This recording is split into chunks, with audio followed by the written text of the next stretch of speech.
The moment Ellen was exposed as a monster.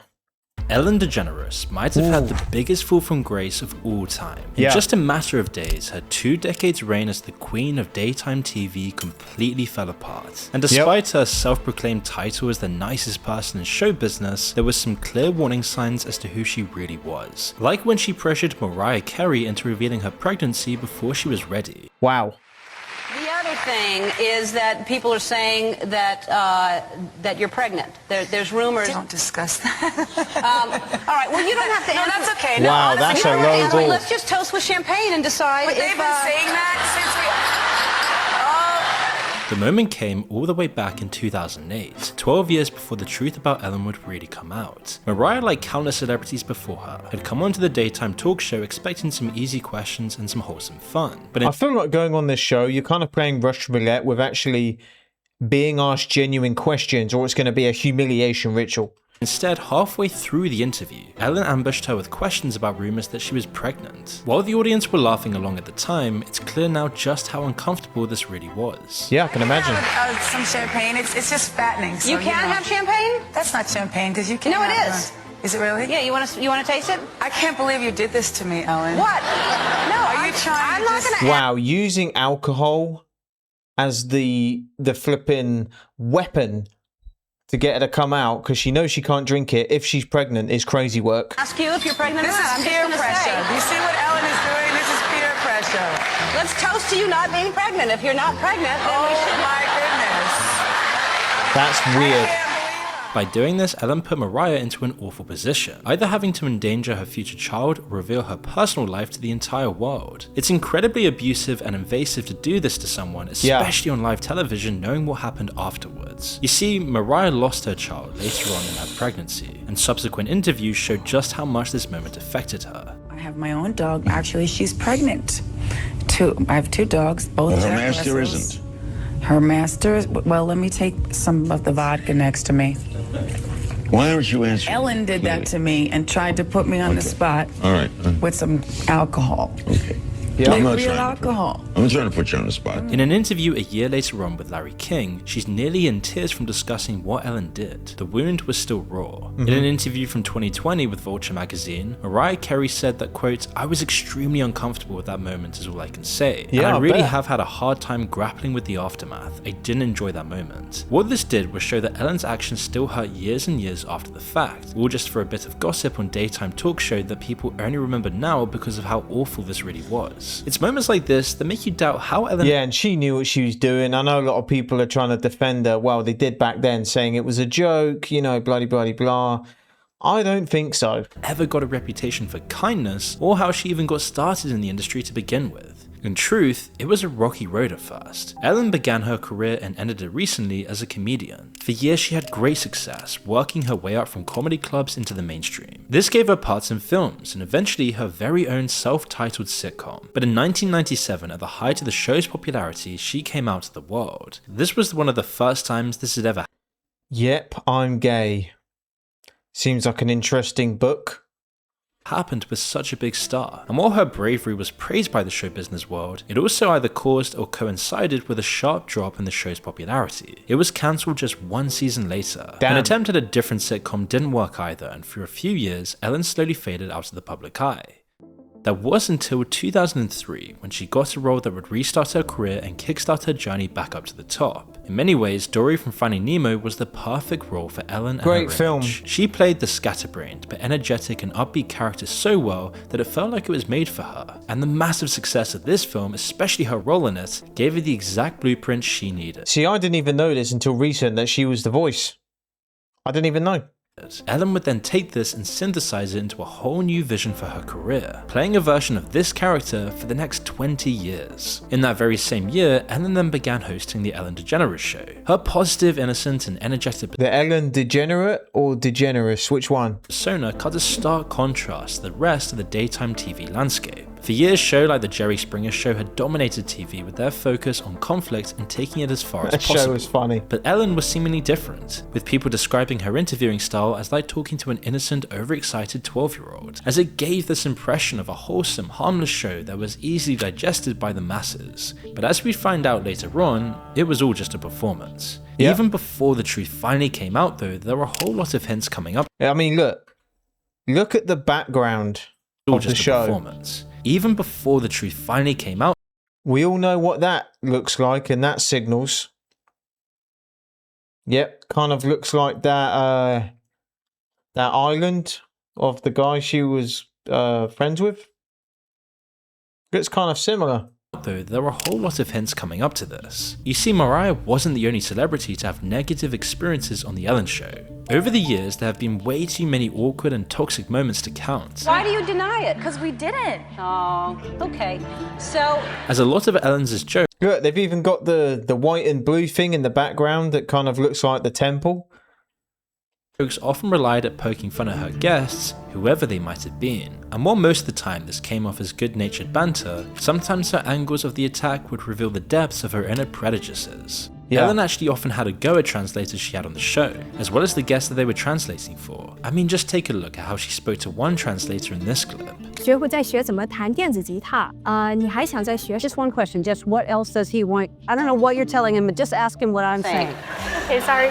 Translation is hard on its own, let alone between a child and an adult in front of a live audience. Then, without any clue as to whether her assumptions are right, Ellen cuts off the translator mid-sentence like she's taking too long. Then Yeah. Ellen would spend the next few minutes digging further into this joke, finally ending it by saying that she's lost interest and cutting off the kid mid-sentence. 就弹一些演奏曲，就是只单 never mind. Okay. Hints like these were rare at first. Most of the time on the show, she was being kind, doing giveaways with the studios' money, and just generally reinforcing her on-screen persona. So you're going through a tough time financially. It's just hard with 4 kids. This is all so fake. You know, people can really do a lot in front of a camera. They can really pretend to be somebody they're not, and she's a perfect example of that. So why don't I just give you every single thing we gave away on all 12 days? It was hard for people to see her slip-ups as anything more than just a bad day. Yeah. Meanwhile, whenever Ellen made audience members or guests feel small, they couldn't really do anything about it. Her fame and her power over the world of show business, combined with everyone thinking that she was this lovely, wholesome person, made her untouchable. It was only sometimes when she had guests on her level of fame that she was ever actually challenged. Ellen's relationship with Taylor Swift was an interesting example. At first, she treated her like any of her other guests, putting childish pranks on her and generally making jokes at her expense. It was after years of these that Taylor and her friend Zac Efron decided to get back at Ellen in possibly the most innocent way possible, Oh, no. by writing a song about it to perform on the show itself. Regardless of how you feel about Taylor Swift, it's kind of satisfying to see Ellen get a taste of her own medicine. Yeah, She has to yeah. pretend to enjoy this while you can tell that on the inside, she absolutely hates being upstaged, called out in a way that she really can't respond. The way she's holding onto her armrest so tightly proves how much she's struggling to hold herself back. Yeah. While all of this might have just been speculation, Taylor's next appearance on the show proved Oh no. She went back. She should have known a humiliation ritual was on the Ellen cards was now. definitely holding a grudge. Later that year, during Taylor's next appearance, Ellen decided to probe at a topic that struck a nerve with Taylor for years: her love life. In the interview, Ellen started out by implying that Taylor was dating Zac Efron, who she was just on the show with previously, before launching into a game designed to reveal Taylor's private life. You were here with your boyfriend, Zac Efron, last time. No, I haven't talked to him in a while because we didn't date. Yes, you did. Why do you deny it? Because we didn't. Oh, okay. So, Seems which like song an is about Zac on the interrogation. new CD? There's nothing really about Zach on the CD because we didn't date. All right. So Yeah. Okay. Here's what I'll do. You don't have to say. I'm going to show pictures. Here's a bell, and you ring it. I don't know if I'm gonna do this. Yeah, you will. This is the one thing that I have. It's like the one shred of dignity that I have is I know that. What do you mean one shred of dignity? I'm Just not filled with gonna- dignity. Ring it on 3 different guys. We'll narrow it down. So ring it 3 different times. You're supposed to ring But one. I don't yeah. want to. I don't want to. All right, What are you doing? Stop it, Okay, all right. Wow. All right. All the while, Taylor is protesting about how she doesn't want to do this, that it's the last part of her life that's still private, and that it gives a bad impression. It's exactly what she called Ellen out on before, and she's almost brought to tears. It's Yeah. clearly been designed by Ellen to take revenge on Taylor for calling her out. She's gleeful in how uncomfortable it's making her, while she Yeah. presses ahead despite how It's much pretty clear what Ellen was trying to do. She was trying to get revenge. That was just weird. That was like an interrogation. Taylor is protesting it. Taylor meanwhile knows that walking out would be a massive scandal for the tabloids, so all she can really do is just sit and take it. Whilst these were some of the more famous on-screen hints as to who Ellen really was, there were definitely plenty of others. Over time they began to add up, and slowly year by year the illusion began to break. Yep. On air, she would often humiliate audience members regardless of what they did. One time they had a fake giveaway where people from the audience were told just to take one piece of Ellen merchandise from a table. It was all a setup designed to catch someone out. When one lady took something extra for her sister, Ellen would replay the secret footage of it to the whole world just to shame her. Then she made her sit in a so-called prison right in front of everyone, away from the main audience. So before the show, I put out some Ellen products with a sign that said only one per person, and People watch this? People watch this show, apparently. Huh. In this scenario, someone did something marginally wrong, and Ellen took her response way too far. Yeah. But to get on Ellen's bad weird. side, you didn't even need to do anything wrong at all. One time, a fan of the show sent in a painting they had made of Ellen and her wife. It seemed to be nice a thing to lovely do. gesture born out of how much someone had loved the show. Yeah. But instead of praising it or treasuring it, or even just ignoring it, Ellen called them out on live TV and made fun of the portrait instead. Really? and here it is. Yeah. That's what I said when I saw it. Wow. It's called Ellen and Portia number 10. He took 10 tries, but he finally got it. Can you imagine the kid or the person who drew that and they're just watching that? You know, that probably took a long time to do that. Such a lovely gesture. It doesn't matter if it's the worst photo you've ever seen. If someone did this for me, it could be the worst photo I've ever seen in my life. I would treat it like the guy gave me £1 million. You know, it's such a lovely thing to do. It just shows our character, really. And to do that on camera is even worse. This is when Portia and I would weave our hair together. We would, I don't think it's that bad. It's actually a good portrait of Ryan Seacrest and Kelly Ripa. I may send it to them. Whenever anyone put a stop to this or tried to outshine Ellen on her own show, she would react very strongly. Some people like Ricky Gervais naturally just showed her up. In a strange trivia game she made him play against her on the show, he beat her both at the game and made quicker, funnier jokes than her. You can see how much this annoys her, but she can't do anything in response because everyone else is also having fun. As time went on, little moments like these slowly led an open secret in Hollywood and show business as a whole. The fact that Ellen was actually not nice at all. It's actually amazing how much evidence there is of this from just her on-air performances. Yeah. In the later part of the 2010s, can you imagine what she's like off camera if she's like this on camera?